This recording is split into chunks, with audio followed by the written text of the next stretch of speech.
إن الله وملائكته يصلون على النبي يا أيها الذين آمنوا صلوا عليه وسلموا تسليما اللهم صل على محمد وآل محمد سبحان الله والحمد لله ولا إله إلا الله والله أكبر الله أكبر الله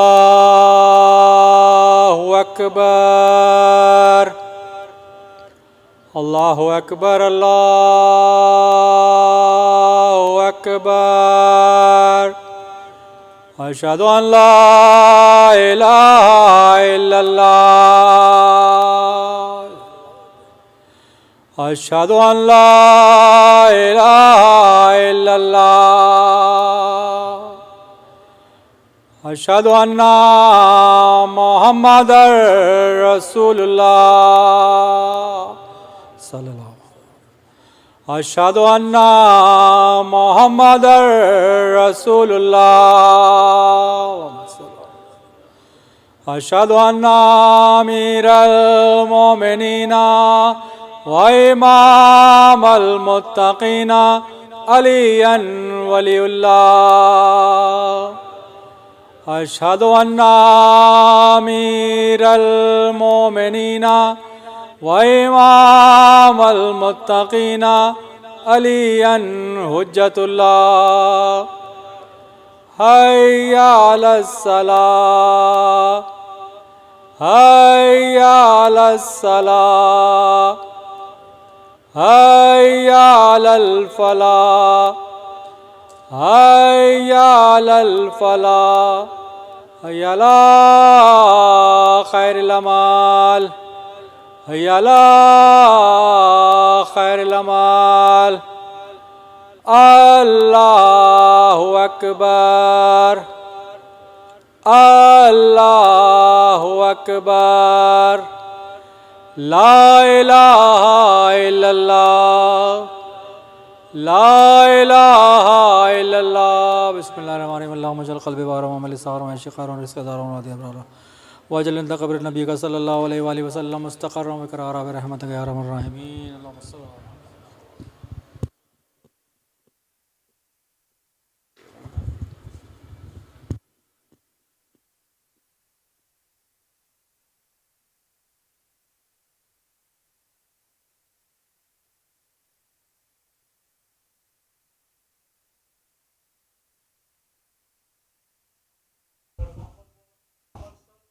اللهم صل.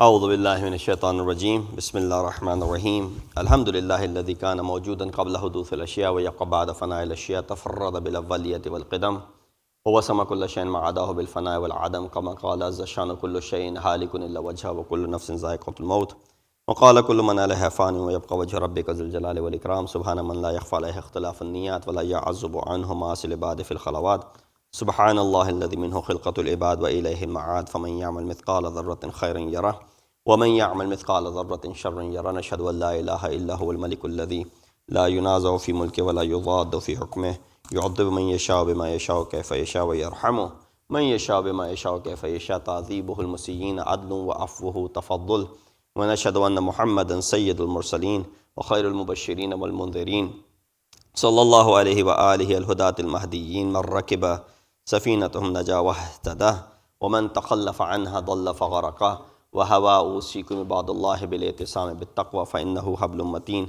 وأروة وثقى قال الله تبارك وتعالى وقوله الحق وهو أصدق القائلين بسم الله الرحمن الرحيم إن الذين آمنوا والذين هاجروا وجاهدوا في سبيل الله أولئك يرجون رحمة الله والله غفور رحيم صدق الله العلي العظيم اللهم صل. I begin by advising myself and all of you to practice and adopt the taqwa and the piety of Allah subhanahu wa ta'ala as is the best of provisions. The verse that I chose for today's Jummah khutbah is from Surah Baqarah, ayat number 218.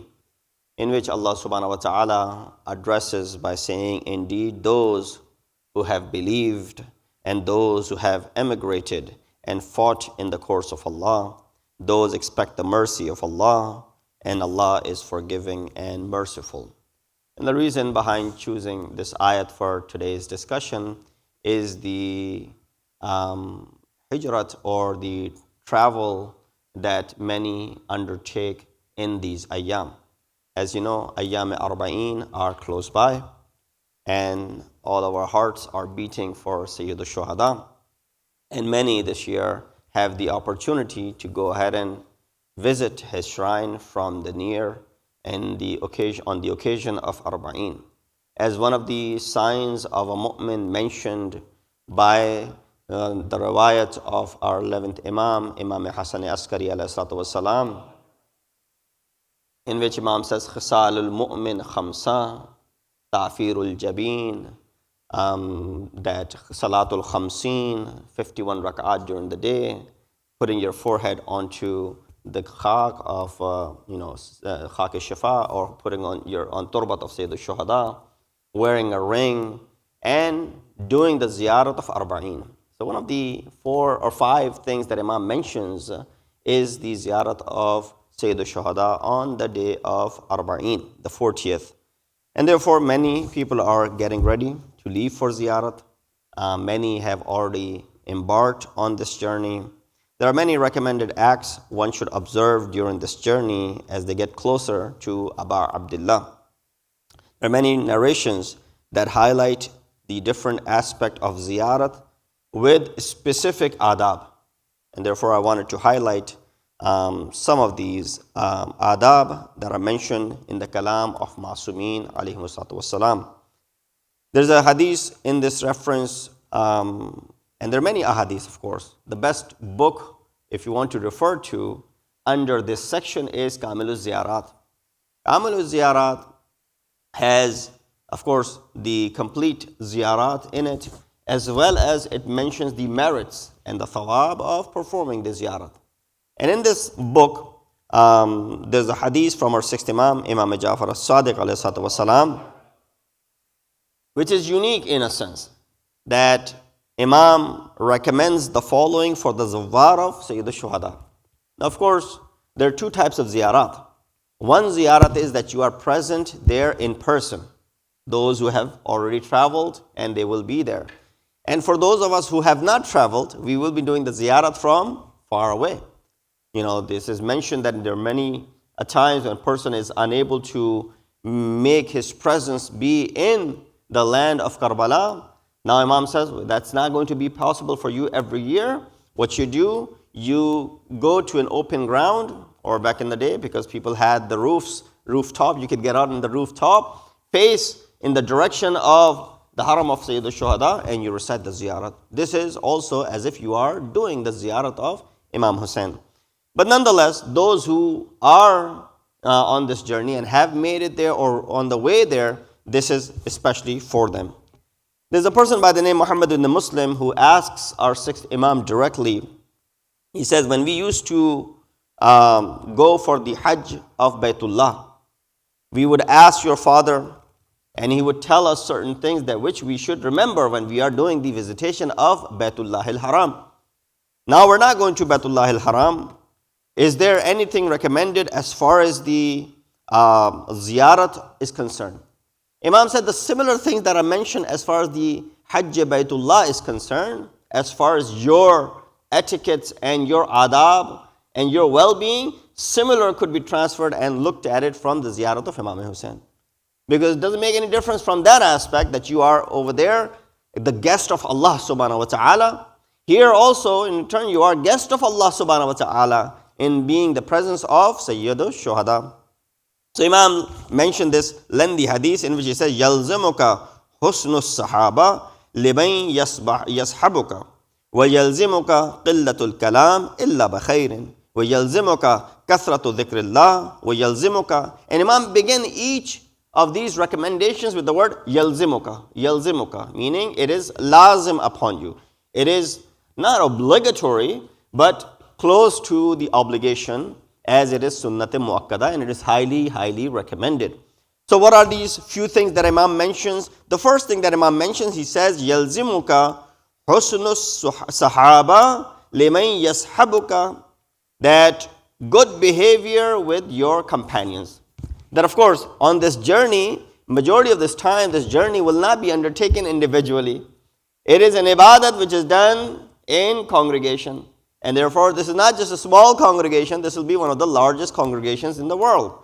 Gathering of millions and millions of people. Many of you have already done it and experienced it. If you haven't done so, make an effort in these few years that you have a capability of walking and be able to, even if you're unable to walk, that's fine. You can just go there, especially in these ayyam.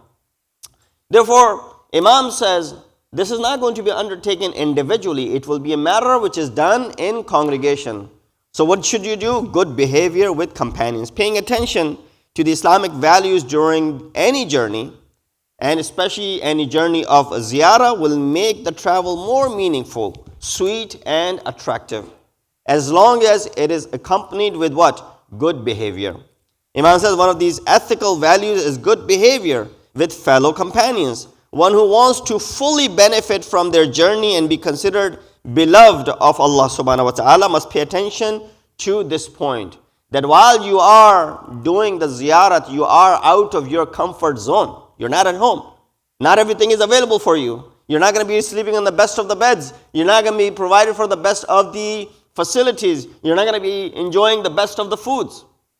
But I've heard otherwise, that you're provided with the best of the foods, you're provided with best of the care. As you're walking along the way, there are people there to give you massage and all that stuff that you can't even imagine. But nonetheless, you are still out of your comfort zone. You're not going to be able to find, go through your routine that you do in your daily lives back home. So especially in that scenario, it is important that you pay attention to this point of not losing your cool when it comes to people. If something, Urdu mein nagawar guzre, something which is not really happens to you on this journey, it should not get the best of you.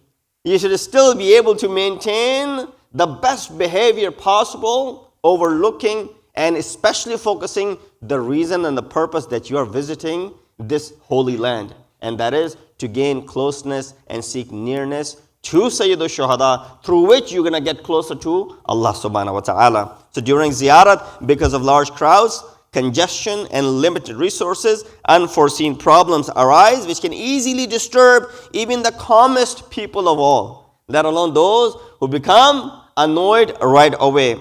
This is where patience and forbearance is expected from the ziyarah of Imam Hussein. Because look, you're going for the ziyarah of someone who left all the comfort in the world, who could have easily stayed back at home, who could have easily taken in and nobody would have bothered him. And Imam would have lived, his family would have survived unscathed from any of the troubles that happened. Waqi Harra is the evidence of that. That when Yazid attacked Medina, they did not touch Ahlul Bayt. He specifically gave these instructions to Muslim ibn Uqba that touch everyone, harm everyone except Imam Zainul Abidin and his family. You have nothing to do with them. So they did not transgress. Imam Hussein could have done the same thing. But Imam put himself into this difficulty by traveling, going out of the comfort zone, firstly to Makkah and then from there to Karbala, landing in the plains of Karbala on the 2nd of Muharram and up until the 10th. You see the difficulties, they mount on top of each other. The difficulties as they climb and as they mount, the not having the freedom of your house, not having water, the basic necessities available, although they were available up until the 7th of Muharram. And then this was also cut off. The access to water was cut off. Now you got young kids and children, infants even. How tough of a journey this is. This is not a normal journey. So when Imam Hussein and his companion and his family especially went through such difficult times without making complaints against the enemies, although they had all the right in the world, then you are Zagzair of Sayyid al-Shuhada. When you are walking in these plains, remembering the shahadat of Imam Hussein and his companions, you should not open up your mouth in complaints to the smallest of the things that go against your mizaj. Salawat Biji Muhammad wa Ali Muhammad. So for this reason, we read in another tradition that says, test your companion during travel. Since you're out of your home, away from your comfort zone, your true nature can be assessed very easily. So that's number one. Imam's word for the Zair of Imam Hussein is what? Good behavior with companion. Husnus sahaba liman yashabuka. That's number one. Number two, Imam says, Qillatul kalam illa bi khairin. Speak less unless it's good speech. This should be practiced all the time.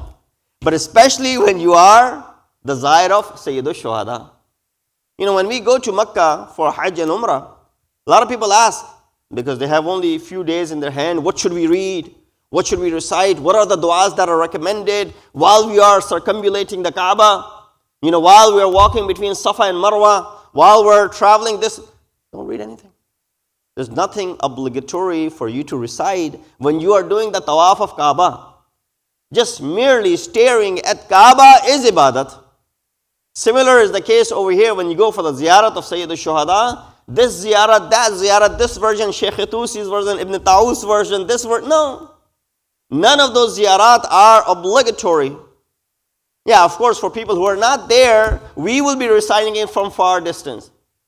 Ziyarat, as I mentioned, is from far distance. When you read the word, Assalamu alayka ya Aba Abdullah, and then now you are in the presence. In fact, there's no comparison, but nonetheless, still, when you put on the ihram from miqat, you're told by the guide to recite what? Talbiyah. Labbaik, Allahumma labbaik, labbaik la sharika laka labbaik, inna alhamda wa ni'mata laka wal mulk, la sharika laka labbaik. You're supposed to recite this once as an obligation, wajib. When you put on the ihram, it's wajib to recite it once. And then it is recommended to recite it throughout the way, throughout the journey. We tell people it's a 4-hour journey from Medina to Makkah. Don't read anything. Just softly continue to recite talbiyah. And when you recite softly talbiyah, you're doing ibadat. But the moment you reach the outskirts of Makkah and say now you're entering the city of Makkah, the haram of Allah subhanahu wa ta'ala, stop. Now you don't recite talbiyah. Why? Because you've made it. You've reached what for which you were reciting this talbiyah. Now I'm not saying this is any comparison with the ziyarat of Sayyid al-Shuhada that you stop reciting Assalamu alayka ya Aba Abdullah. No. The moment you enter in the haram of shrine of Imam Hussein, you say Assalamu alayka ya Aba Abdullah.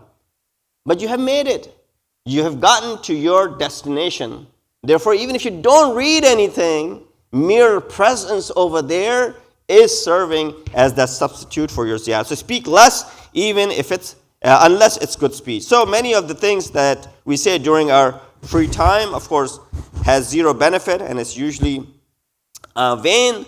There's little or no good in it. The worst thing is, when we say it in normal circumstances, it may not be harmful because we're not doing anything which is, as far as ibadat is concerned.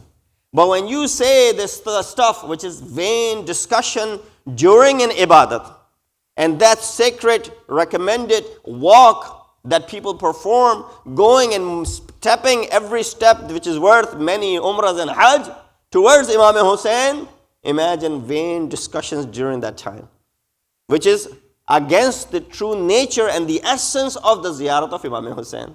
While you have pure intentions of making this trip, you've spent the money, you've made it to the ground, now you're walking. What are you doing? You're ruining it with your vain discussions.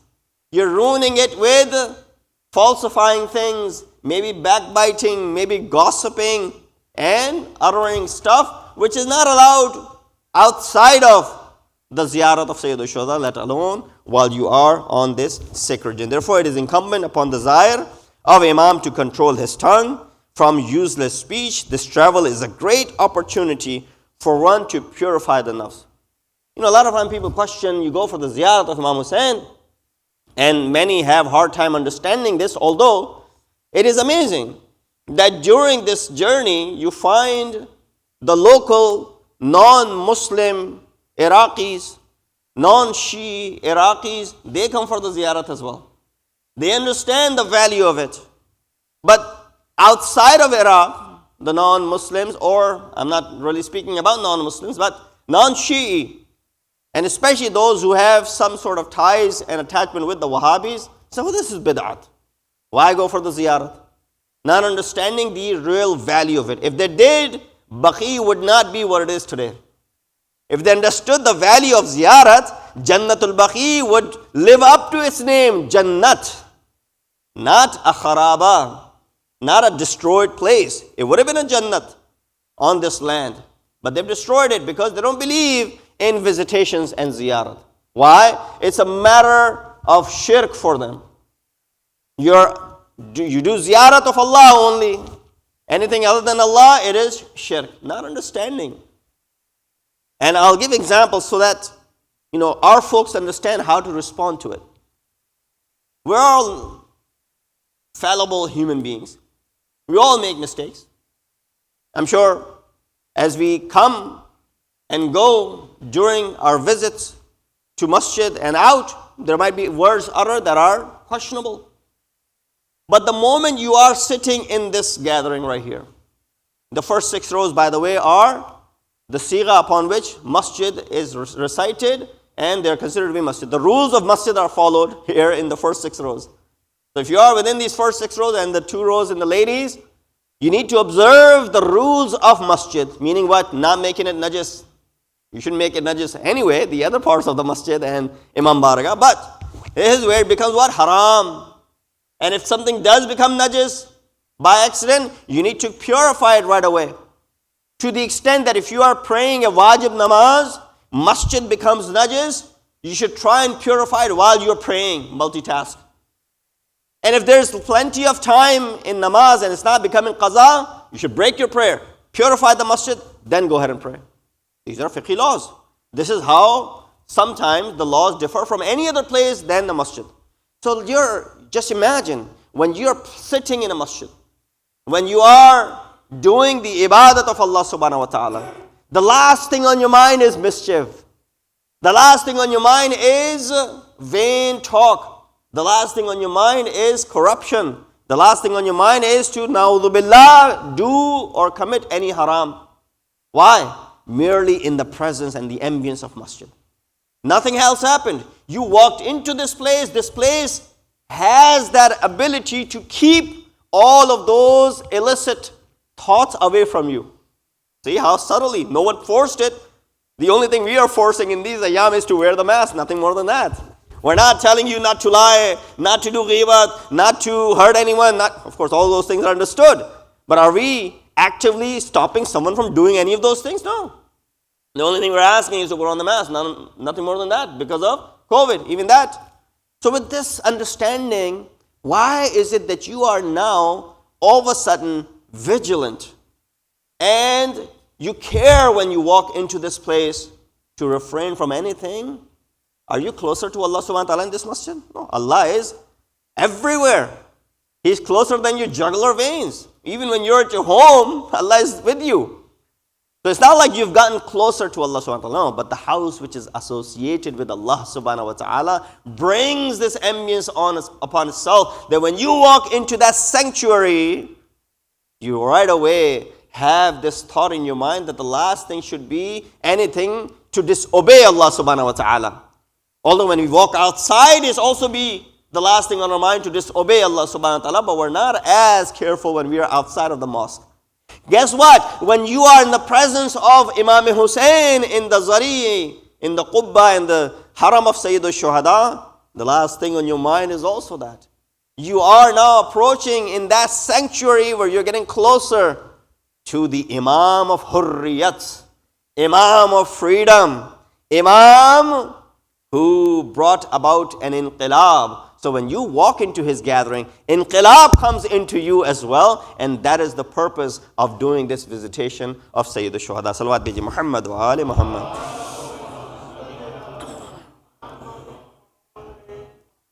So therefore, second thing, as far as the ziyarat is concerned, those who are going for the ziyarat is to go ahead and avoid Qillatul kalam, of course, avoid excessive talking.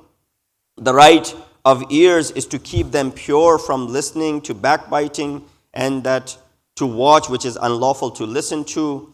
Some people believe that certain things are allowed at times but become forbidden during other times. No, that's not true. If something is haram in Islam, on one day, it is also haram on the second day. It is also haram on the third day. Well, you can make exception to fasting, for example. Fasting is haram on Eid al-Fitr and Eid al-Adha, but it's not haram on any other day. Ashura, it is makruh, so you go ahead and do what? Faqa. You don't fast. But on the other days of the year, you can fast all you want to. It becomes forbidden only on those 2 days. But of course, there are exceptions to the rule. But when it comes to something overall being haram in its essence, regardless of the day of Eid or ghair day of Eid, there's no difference. If it's haram forever. If it's halal, it is halal forever. Therefore, sometimes when we put this upon ourselves that, we refrain from listening to music during Ayyam-e-Azha out of respect. So we have collected all of our, USBs and our whatever pods and CDs. I don't know if kids still use CDs anymore. Those things, we have put them away for the duration of 2 months. And now we have replaced them with the CDs of Noha, Khani, and Majalis and whatnot. Good. Keep them away, even after the month of Muharram and Safar are over. Because if something is not allowed and you're refraining from it out of respect of Muharram al-Haram and Ayyam-e-Azha, you should know that it is haram outside of Ayyam-e-Azha as well. Well, there are many things which we refrain from doing during these days that are allowed normally. Any celebrations, getting married, or attending such gatherings. All of these things we do what? Out of respect of the month of Muharram and Safar. Sallu ala Muhammad wa ali Muhammad.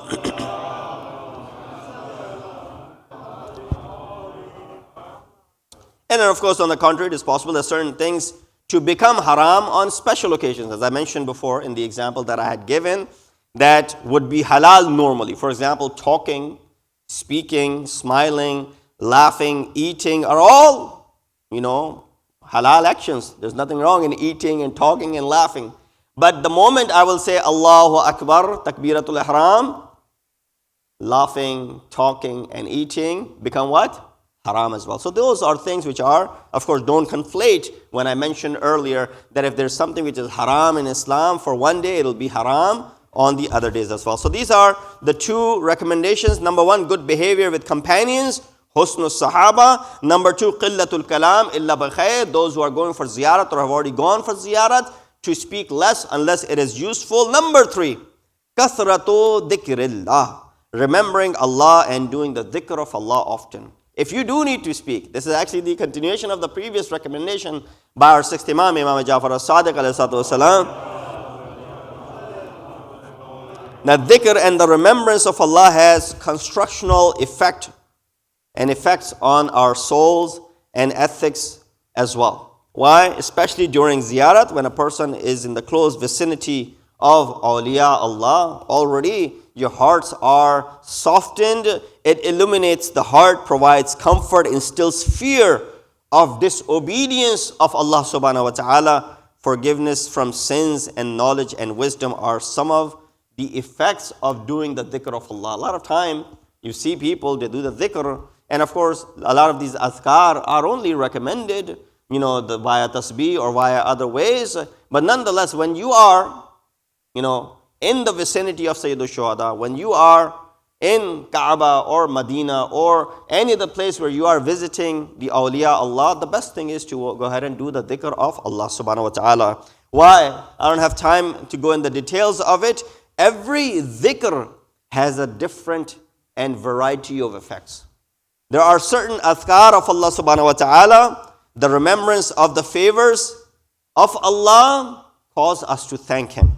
Remembrance of His power becomes the reason to rely upon Him. Remembrance of His grace leads toward loving Him. Remembrance of His anger and wrath results in fearing him. Remembrance of his magnificence and dignity reminds us to be humble toward him. Remembrance of his knowledge of the unseen and the seen makes us modest and brings chastity and modesty into us. Remembrance of the forgiveness and the generosity of Allah gives us hope and brings tawbah and the concept of tawbah in it. So different types of remembrance of Allah all result in different types of effects that instill and come about in our hearts. This is number 3, doing the dhikr excessively. Number 4, cleanliness of libas, nizafatu thiyab. Imam mentions that when you enter, this is again living up to the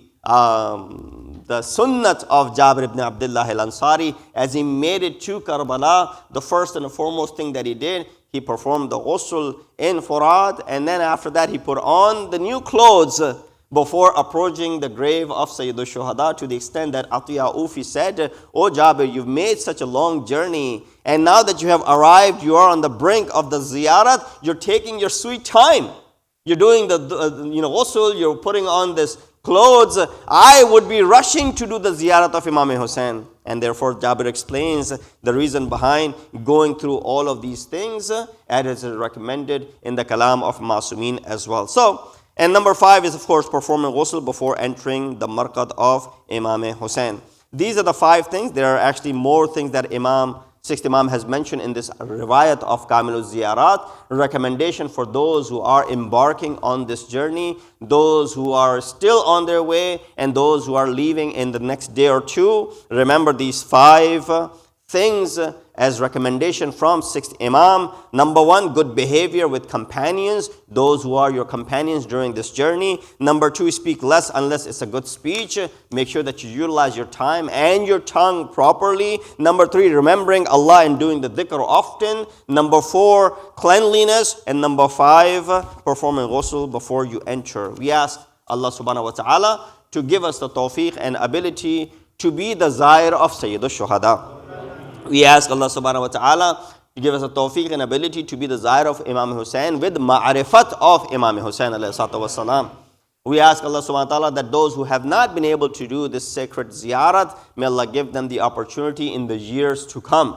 We ask Allah subhanahu wa ta'ala those who have already gone for this ziyarat, may they remain safe throughout their journey and they return back to their homes safe and sound. Inna ahsan al-hadith wa ablagh al-mawidha kitabullahi. A'udhu billahi minash shaitanir rajim. Bismillahir rahmanir rahim. Wal asr innal insana lafi khusr illa alladhina amanu wa amilus salihat wa tawasaw bil haqqi wa tawasaw bis sabr.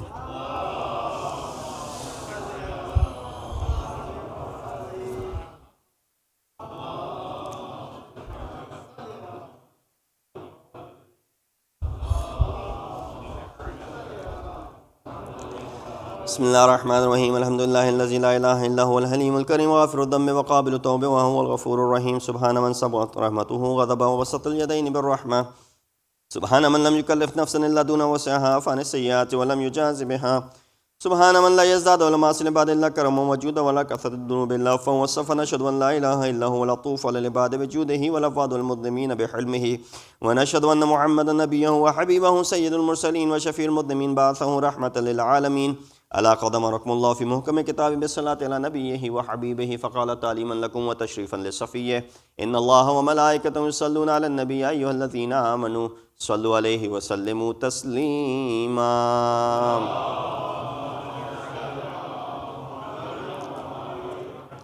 Before I bring it to a close, a few just quick reminders in reference to Salatul Jum'ah.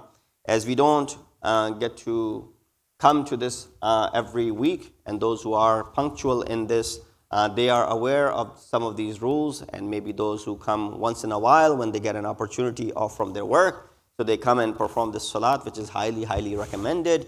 Of course, the niyat is something which a lot of people are confused over still. I don't know why, but they should be clear to them. And from this moment on, if it was not clear, whether it is be wajib, whether it be recommended, mustahab, sunnat, mustahab, wajib, what should we be making the niyat? Everyone will give you different understanding that they have. Of course, those who were the followers of Ayatollah Khui and many of the Maraji of that time, they had always recommended that in the absence of Imam Zamana Ajjalallahu Ta'ala Farajahu Sharif,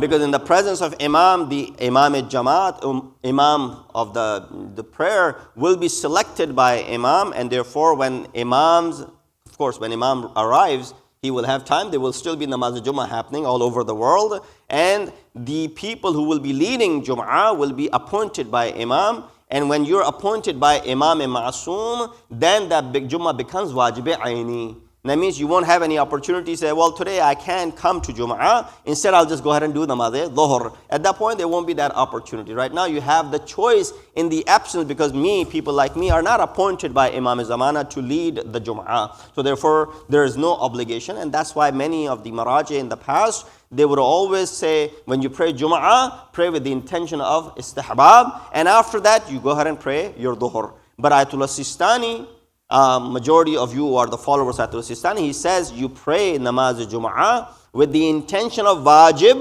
but not wajib-aini. Although you say, well, I don't make any distinction when I'm doing namaz-e-Fajr. You don't. But it's already understood that it is wajib-aini, because wajib-aini is something only you can do it, no one else can do it on your behalf. And then opposed to wajib-aini, you have wajib-kifai. For example, namaz-e-Janaza. It's all wajib on every one of us, but only few of us go ahead and perform it.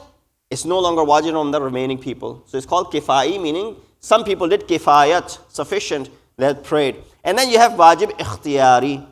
These are all the different, categories of wajib. Meaning what? That on the Friday you have the choice to choose one of the two wajibat.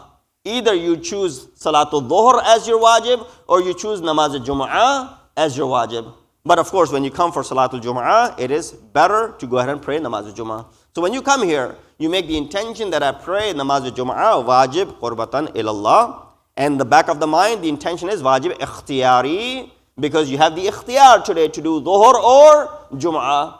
So you make that intention of wajib and you pray when there are 5 people at least. Alhamdulillah, there's always more than 5 people. And when there isn't any namaz-e-Jum'ah happening within the 3-mile radius, there isn't any other namaz-e-Jum'ah happening within 3-mile radius. And if you believe that Imam of Jum'ah is Jami'u Shara'id, meaning he has all the conditions that are needed in a person to lead namaz-e-Jum'ah. When these 3 things are being fulfilled, you make the niyat of wajib for namaz-e-Jum'ah. And once we are finished with namaz-e-Jum'ah, we give time for those who are the followers of the other Marajid to go ahead and offer namaz-e-Dhuhr. But if you're a follower of Ayatollah Sistani, you don't have to worry about that. You make the niyat of wajib, and after which you don't have to pray namaz-e-Dhuhr. It's saqit upon you. You can make it with the intention of qaza if you want to. If you have qaza, you can stand up and pray, but you don't have to pray Dhuhr of that particular day. So that's as far as the niyat is concerned. Number 2, usually in namaz-e-Jama'at, you don't have to, or you don't recite these surahs. Your surah recitation is replaced by the recitation of the Imam. So you shouldn't be reading anything. If everybody starts reciting and reading, then it breaks the harmony in this jama'at. So keep the harmony of the jama'at intact. Even the other adhkar that you must say yourself. The only thing which Imam is replacing for you is the qira'at of the 2 surahs in each rakat. Every other dhikr, you must do it yourself. Whether it be zikr of ruku, whether it be zikr of sujood, whether it be tashahud or salam, everything should be done by you yourself, but softly. So soft that even the person standing next to you should not be able to hear it, so that you keep the harmony intact. And of course, in namaz-e-Jama'at, make sure that you're always behind the Imam and not ahead of the Imam. This is called mihrab. Mihrab comes from harb. Harb means a battlefield. Do you see that the commander, people go ahead of the commander? Yes, if a commander says, yes, go ahead of me, then they do. But you usually stay behind the commander. So you stay behind as far as your even recitation and your amal are concerned. So lastly, before I conclude, as I've run out of my time, is that in namaz Jum'ah, there are 2 rakat. Each rakat we have a qunut. It's recommended. It's not wajib. Qunut is, as it is in namaz-e-wajib, is recommended. But in namaz Jum'ah, it is recommended. This is how Imams taught us, that you read qunut in the first rakat, the regular way, after the 2 surahs. And in the second rakat, you read qunut after the ruku. And that's only some of the things that I thought would be worth mentioning as far as the Jamaat of Namaz-e-Jum'ah is concerned. Sallu ala Muhammad wa ala Muhammad.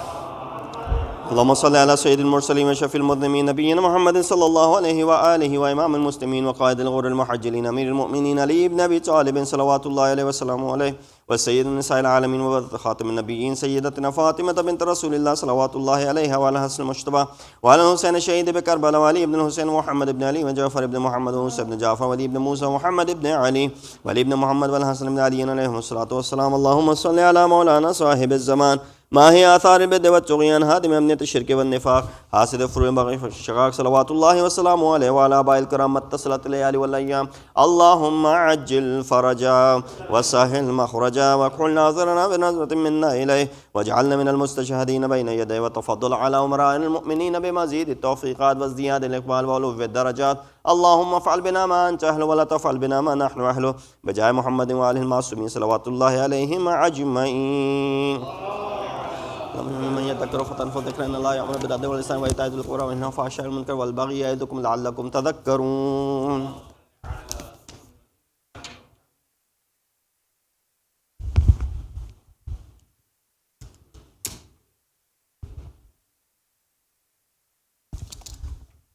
الله أكبر الله أكبر. أشهد أن لا إله إلا الله أشهد أن لا إله إلا الله أشهد أن محمدا رسول الله أشهد أن محمدا رسول الله أشهد أن عليا ولي الله أشهد أن عليا حجة الله. حي على الصلاة حي على الصلاة حي على الفلاح حي على الفلاح حي على خير العمل حي على خير العمل. قد قامت الصلاة قد قامت الصلاة. الله أكبر الله أكبر لا إله إلا الله. الله أكبر. بسم الله الرحمن الرحيم. الحمد لله رب العالمين الرحمن الرحيم مالك يوم الدين إياك نعبد وإياك نستعين اهدنا الصراط المستقيم صراط الذين أنعمت عليهم غير المغضوب عليهم ولا الضالين. بسم الله الرحمن الرحيم. يسبح لله ما في السماوات وما في الأرض الملك القدوس العزيز الحكيم. هو الذي بعث في الأميين رسولا منهم يتلو عليهم آياته ويزكيهم ويعلمهم الكتاب والحكمة وإن كانوا من قبل لفي ضلال مبين وآخرين منهم لما يلحقوا بهم وهو العزيز الحكيم. ذلك فضل الله يؤتيه من يشاء والله ذو الفضل العظيم. مثل الذين حملوا التوراة ثم لم يحملوها كمثل الحمار يحمل أسفارا بئس مثل القوم الذين كذبوا بآيات الله والله لا يهدي القوم الظالمين. قل يا أيها الذين هادوا إن زعمتم أنكم أولياء لله من دون الناس فتمنوا الموت إن كنتم صادقين ولا يتمنونه أبدا بما قدمت أيديهم والله عليم بالظالمين. قل إن الموت الذي تفرون منه فإنه ملاقيكم ثم تردون إلى عالم الغيب والشهادة فينبئكم بما كنتم تعملون. يا أيها الذين آمنوا إذا نودي للصلاة من يوم الجمعة فاسعوا إلى ذكر الله وذروا البيع ذلكم خير لكم إن كنتم تعلمون. فإذا قضيت الصلاة فانتشروا في الأرض وابتغوا من فضل الله واذكروا الله كثيرا لعلكم تفلحون. وإذا رأوا تجارة أو لهوا انفضوا إليها وتركوك قائما قل ما عند الله خير من اللهو ومن التجارة والله خير الرازقين. الله أكبر. اللهم صل على محمد وآل محمد. ربنا آتنا في الدنيا حسنة وفي الآخرة حسنة وقنا عذاب النار بجاه محمد وآله الأطهار. الله أكبر. سبحان الله سبحان الله سبحان الله سبحان ربي العظيم وبحمده. رب صل على محمد وآل محمد. سمع الله لمن حمده. الله أكبر. سبحان الله سبحان الله سبحان الله سبحان ربي الأعلى وبحمده رب صل على محمد وآل محمد. الله أكبر. أستغفر الله ربي وأتوب إليه. الله أكبر. سبحان الله سبحان الله سبحان الله سبحان ربي الأعلى وبحمده رب صل على محمد وآل محمد. الله أكبر. بحول الله وقوته أقوم وأقعد. بسم الله الرحمن الرحيم. الحمد لله رب العالمين الرحمن الرحيم مالك يوم الدين إياك نعبد وإياك نستعين اهدنا الصراط المستقيم صراط الذين أنعمت عليهم غير المغضوب عليهم ولا الضالين. بسم الله الرحمن الرحيم. قل هو الله أحد الله الصمد لم يلد ولم يولد ولم يكن له كفوا أحد. الله أكبر. سبحان الله سبحان الله سبحان الله سبحان ربي العظيم وبحمده. سمع الله لمن حمده. الله أكبر. وربنا أفرغ علينا الصبر وثبت أقدامنا وانصرنا على القوم الكافرين بجاه محمد وآله الطاهرين. الله أكبر. سبحان الله سبحان الله سبحان الله سبحان ربي الأعلى وبحمده رب صل على محمد وآل محمد. الله أكبر. أستغفر الله ربي وأتوب إليه. الله أكبر. سبحان الله سبحان الله سبحان الله سبحان ربي الأعلى وبحمده يا لطيف ارحم عبدك الضيف. الله أكبر. الحمد لله. أشهد أن لا إله إلا الله وحده لا شريك له وأشهد أن محمدا عبده ورسوله. اللهم صل على محمد وآل محمد. السلام عليك أيها النبي ورحمة الله وبركاته. السلام علينا وعلى عباد الله الصالحين. السلام عليكم ورحمة الله وبركاته. الله أكبر الله أكبر الله أكبر. ملائكته يصلون على النبي يا أيها الذين آمنوا صلوا عليه وسلموا تسليما. اللهم صل على محمد وآل محمد. اللهم صل على محمد وآل محمد. اللهم صل على محمد وآل محمد. تسبيح.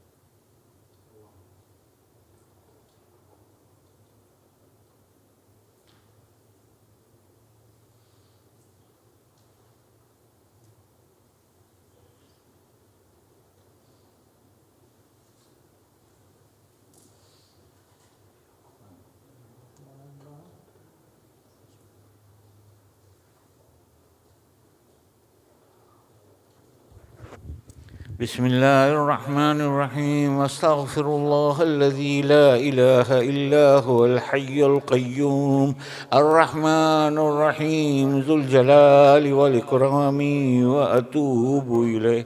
All of us together.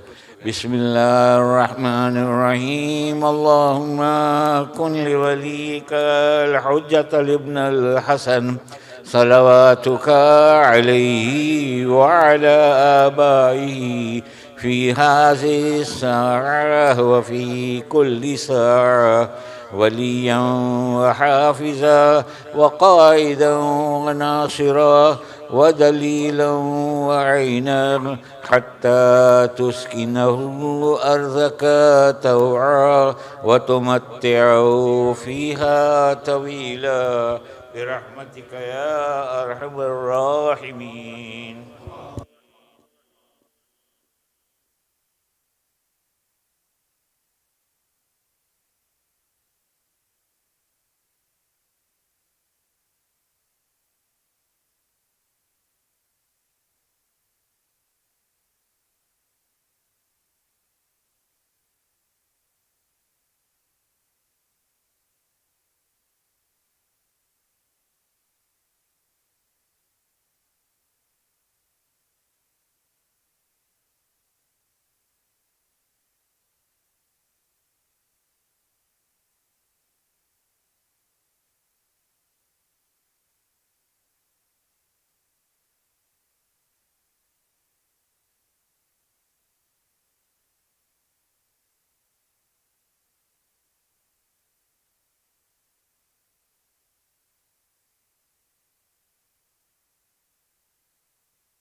أعوذ بالله من الشيطان الرجيم بسم الله الرحمن الرحيم السلام عليكم ورحمة الله وبركاته.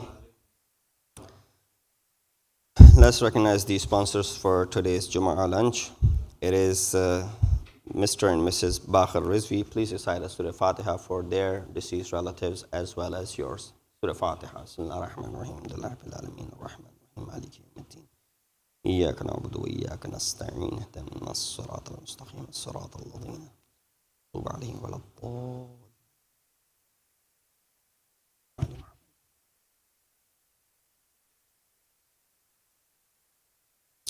صلوا على محمد وآل محمد. اللهم صل. As you know, the continuation of raising funds for the devastation caused by the recent floods in Pakistan. There have been call to donate. Masjid-e-Ali is playing a very vital role in this, as we've been focusing on certain parts in interior Sindh to collect the money and to send over there via help with Maulana Shansha Hussain Naqvi and other NGOs who are working on the ground. And the of course, this is reaching the right areas and the right people, and it's alhamdulillah helping out. Other organizations have also chipped in. For example, Baitul Ilm Chicago has collected money and sent it all to Masjid-e-Ali so that we can channel all these funds to the same place. As this is a time when a lot of people want to help, but they're giving left and right. Sometimes some areas end up getting more help, and sometimes some areas are neglected. At least this way, we are focusing only on one area, helping out, because we know the ground realities over there. While your donations are continuously coming, we should continue to come as we help these victims of these devastating floods. There's also clothing drive to help Pakistan's flood victims donate usable clothes. This is being done by Imam Al-Khui Islamic Center. They're requesting that you use either new clothes or older clothes, wash the clothes and pack them in a 13-gallon plastic kitchen bag. Use multiple 13-gallon bags if one is not enough. And you have until September 24th to deliver that. I guess Masjid will be accepting if you were to deliver it over here. And then eventually we can bring them all to Hui Center if you're not able to go there directly yourself. So this is for clothes and shoes. If you have any, of course, we all have spare ones, new or old, in good conditions. This will definitely be helping out people who are displaced from their homes, basically. They've lost their entire homes, have been washed away, nothing left with them. They're out of clothes. They don't have anything to wear. And of course, nowhere to provide shelter for. So all of these things are necessary as we help out with monetary ways. There are other helps that are still requested.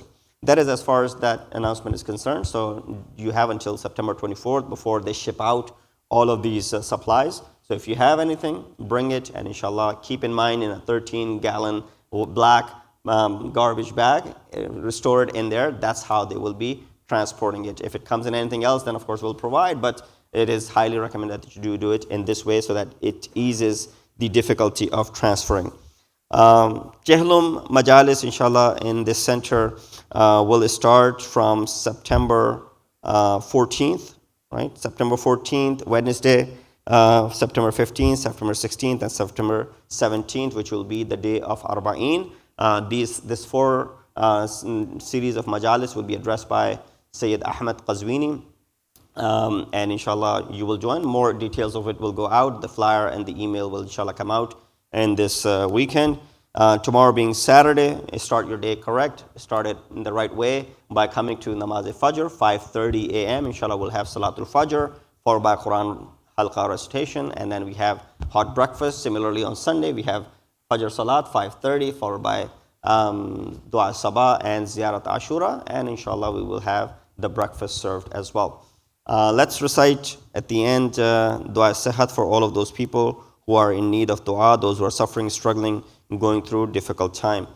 Bismillah ar-Rahman ar-Rahim. Amma yujibu al-mustarra idha da'ahu yakshifu as-su. Amma yujibu al-mustarra idha da'ahu yakshifu as-su. Amma yujibu al-mustarra idha da'ahu yakshifu as-su. أما يجيب المضطر إذا دعاه ويكشف السوء أما يجيب المضطر إذا دعاه ويكشف السوء ويجعلكم خلفاء الأرض أإله مع الله قليلا ما تذكرون اللهم صل.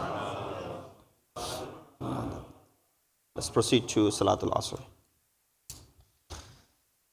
الله أكبر الله أكبر أشهد أن لا إله إلا الله أشهد أن لا إله إلا الله أشهد أن محمد رسول الله أشهد أن محمد رسول الله أشهد أن عليا ولي الله أشهد أن عليا حجة الله حي على الصلاة حي على الصلاة حي على الفلاح حي على الفلاح حي على خير العمل حي على خير العمل قد قامت الصلاة قد قامت الصلاة الله أكبر الله أكبر لا إله إلا الله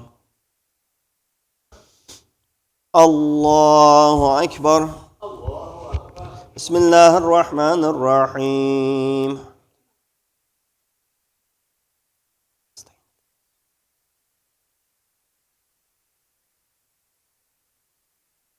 بسم الله الرحمن الرحيم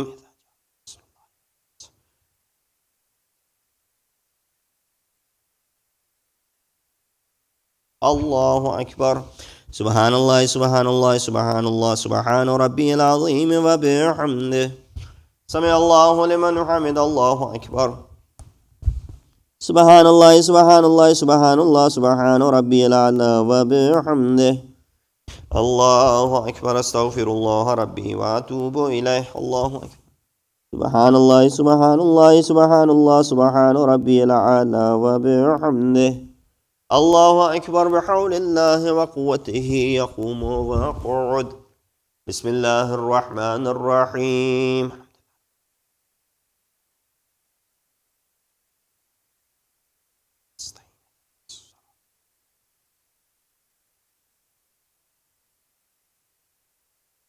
بسم الله الرحمن الرحيم.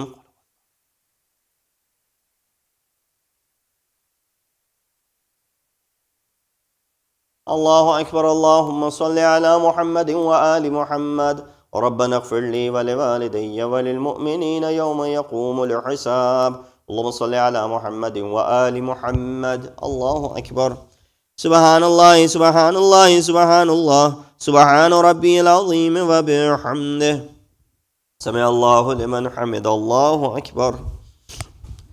سبحان الله سبحان الله سبحان الله سبحان ربي الأعلى وبحمده. الله أكبر. أستغفر الله ربي وأتوب إليه. الله أكبر. سبحان الله سبحان الله سبحان الله سبحان ربي الأعلى وبحمده.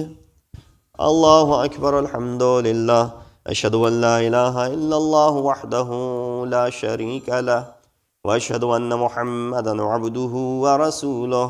اللهم صل على محمد وآل محمد. بحول الله وقوته أقوم وأقعد.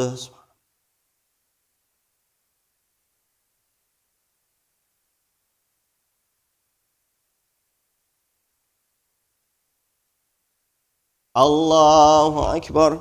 سبحان الله سبحان الله سبحان الله سبحان ربي العظيم وبحمده. سمع الله لمن حمده. الله أكبر. سبحان الله سبحان الله سبحان الله سبحان ربي الأعلى وبحمده. الله أكبر. أستغفر الله ربي وأتوب إليه. الله أكبر.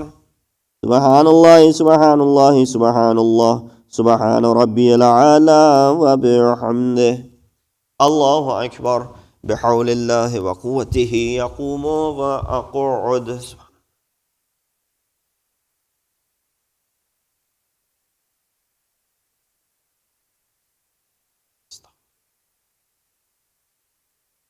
الله أكبر.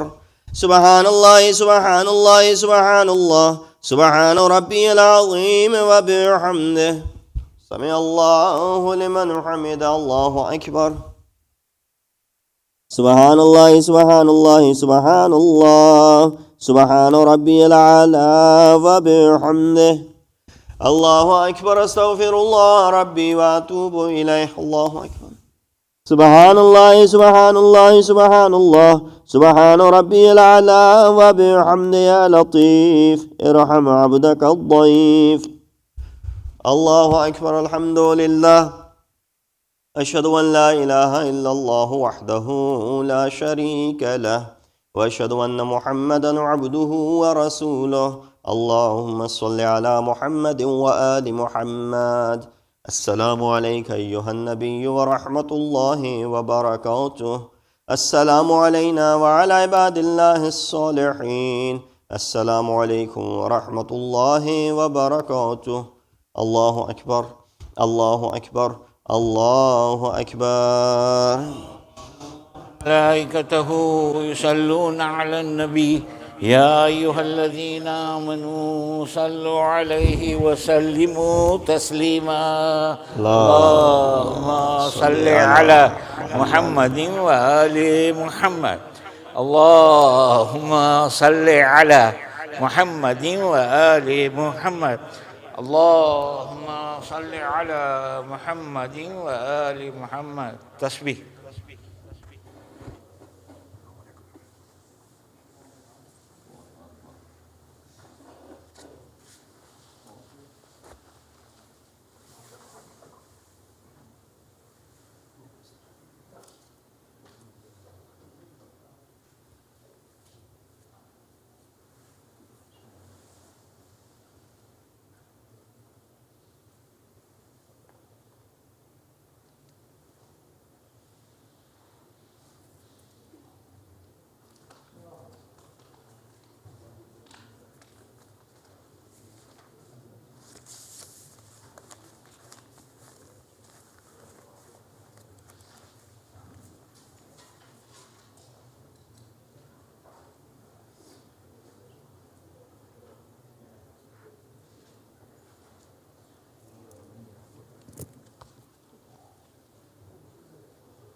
اللهم صل على محمد وآل محمد. بسم الله الرحمن الرحيم. أستغفر الله الذي لا إله إلا هو الحي القيوم الرحمن الرحيم ذو الجلال والإكرام، وأسأله أن يتوب علي توبة عبد ذليل خاضع فقير بائس مسكين مستكين مستجير، لا يملك لنفسه نفعا ولا ضرا ولا موتا ولا حياة ولا نشورا. اللهم إني أعوذ بك من نفس لا تشبع، ومن قلب لا يخشع، ومن علم لا ينفع، ومن صلاة لا ترفع، ومن دعاء لا يسمع. اللهم إني أسألك اليسر بعد العسر، والفرج بعد الكرب، والرخاء بعد الشدة. اللهم ما بنا من نعمة فمنك، لا إله إلا أنت، أستغفرك وأتوب إليك.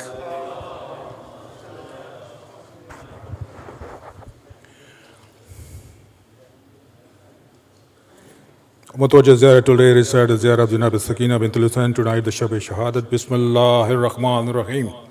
Assalamu alaikum ya Nabiyullah, assalamu alaikum ya Amir al-Mu'minin, assalamu alaikum ya Sayyidina al-Alamin. Assalamu alaikum bint Rasulullah ya bint Sultan al-Awsiya ya bint Sahib al-Hawz wal-Alwa. Assalamu alaikum bint Arya al-Sama Salila Kaaba Kausain ya Adna. Assalamu alaikum bint Nabi al-Huda wa Sayyid al-Wara wa Munqiz al-Ibad من الزرالة والرضا. السلام عليك بنت أكرم الأكرمين يا بنت أكرم العالمين. حسبا واصل نصفا وأجملهم منظرا وأسخاهم كفا وأشجعهم كملبا وأكملهم حلما وأكثرهم علما وأصفتهم أسلم وأحلاهم ذكرا وأسناهم زخرا وأحمدهم والسنة. السلام عليك بنت من شرفت به مكة ومنى. السلام عليكم بنت بحر العلوم وكاف البقراء. السلام عليكم بنت من ولد الكعبة وزوج في السماء. السلام عليكم بنت سلطان الأوصياء وسيد الأولياء. السلام عليكم بنت سار الله وابن الصالحين. السلام عليكم بنت سيد الشهداء. السلام عليكم بنت شهيد شباب أهل الجنة. السلام عليكم بنت فاطمة الزهراء سيد نساء العالمين. السلام عليكم بنت خديجة الكبرى أم المؤمنين. السلام عليكم أية البعيدة عن الأوطان. السلام عليكم أية كريمة نبيهة. السلام عليكم أية جسيرة البلدان. السلام عليكم ممتازة يا امتحان العظيمة. السلام عليكم بنت يا سكينة بنت الحسين ورحمة الله وبركاته. السلام عليكم يا أهل البيت النبوة ومعادن الرسالة ومحبة الوحي وتنزيل جميع ورحمة الله وبركاته. السلام عليكم صاحب العصر والزمان या खलीफत रहमान या इमाम अली से वलजान या काबत अलीमान या तफसीर फुरकान. अस्सलाम वालेकुम या शरीक कुरान. अस्सलाम वालेकुम इमाम ज़माना अज्जलल्लाहु फरजक व सहलल्लाहु मखरजक व ज़हूरक व रहमतुल्लाहि व बरकातुहू.